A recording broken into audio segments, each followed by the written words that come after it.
Can you beat Raft without a raft? Hi friends, and welcome back to Raft. A little bit ago, one of you lovely folks in my Discord suggested that you might be able to beat Raft without a raft using one of the game's most well-known glitches. Obviously, Raft is a game that is based around your raft, which in the early game is typically defined by those 4 small foundations that you first spawn in on, and everything else you do in the world stems from those 4 little squares. However, you can technically destroy all 4 foundations of your starting raft if you use the flying triangle glitch to bring things up a half floor. For the uninitiated, the floating triangle glitch is usually used to make large floors without supports by filling in squares using triangle foundations instead of square foundations and then destroying your supports afterwards to make them float. But of course, that means that our raft turns into a floating floor instead of an actual raft. This means no anchors, no engines, no collection nets, and plenty of other stuff that you'll just never get to use with this glitch. I set a goal for myself to reach the radio tower, which is the first story location, without using a single raft foundation. So, if you think I can make it there, and if you enjoyed the video and want to see more raft challenges, consider leaving a like and subscribing to the channel. It would be much appreciated. But without further ado, let's try beating Raft without a raft. So to attempt this challenge, I decided to run in easy difficulty, mostly because that's the category that I actually speedrun in, and it's the most familiar to me. Plus, I also wanted the option to use some of the easy-only speedrun tech that I love if given the opportunity down the road. Most of the early stages of the game in the first 2 minutes before you catch sight of your first island are pretty darn boring, but I did learn that raising up your raft foundations by even just half a wall means that you can't get back onto your raft after jumping off of it, which is one of the main strats that you use in easy speedrunning, so that's cool. Anyways, knowing that I couldn't make an anchor forced me to use another speedrun method referred to as island hopping. See, Raft is a weird game that loads the world around your raft and not around you, the player. That means that if I stay at an island and let my raft continue floating, it will continue to generate trash and new islands around my original raft, and the island that I'm on will despawn eventually. That means that I have a limited time to gather all of the resources that I might want before that despawn happens. In the case of trying to beat Raft's story from a speedrunner's perspective, you usually want to have enough resources to make a smelter by the time you finish harvesting that first island, which means that you'll need at least 14 of each sand and clay. When possible, there are 2 islands that allow you to get the full 2 smelters that we prefer, simply because that's just a lot faster. Sadly, that wasn't the case in this situation, although by the time I finished my first island, I was definitely convinced that doing this challenge in easy was far more interesting than attempting it in normal or hard.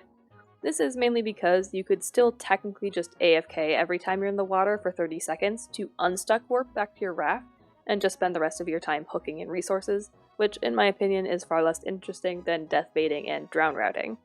Island hopping does have one other major advantage too, which is the small fact that Jeremiah the shark won't attack your raft while you're outside of his detection radius, which is about 30 meters.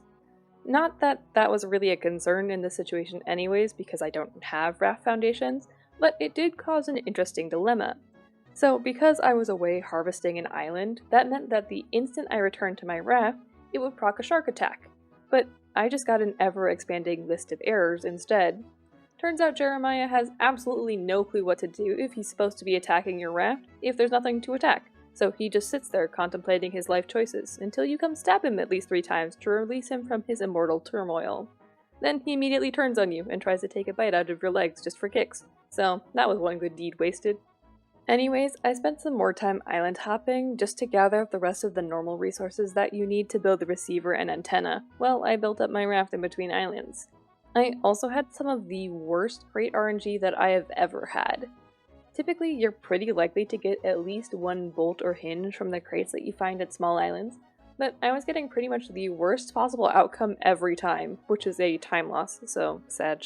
Otherwise, it turns out that if you make your foundations float, you can't actually expand the base any, as there's nothing to support any expansions. So instead of my typical speedrun raft layout, I ended up building this strange, terrace design in a kind of similar layout. I guess it kinda has the same footprint, but it's terraced and also floating, so there's that. After a decent amount of time waiting for all of my smelters and whatnot to be done with their busy lives, and continuing to release Jeremiah from his own imagination every few minutes, I was finally ready to place my antenna and receiver. Before anyone asks, no, physics are not real, and it cannot hurt you, at least according to the whole way that this raft is shaped and laid out. Then it was just a matter of pointing my sail in the right direction and entering everyone's favorite part of raft speedrunning, the paddle phase. This is the part where you spend literally 5 minutes just paddling to the radio tower, so that's pretty fun. Also, apparently paddles still work when you're floating half a meter in the air, so that's also pretty cool. Then at long last, the friendly pillars of the radio tower loomed into the distance. Following the normal radio tower routing, which I would like to point out that I nailed every single jump for, we can quickly make our way up to the top of the tower and stop our timer at just under 56 minutes, which is actually a pretty darn good time, all things considered. So maybe I should start running without a raft more often.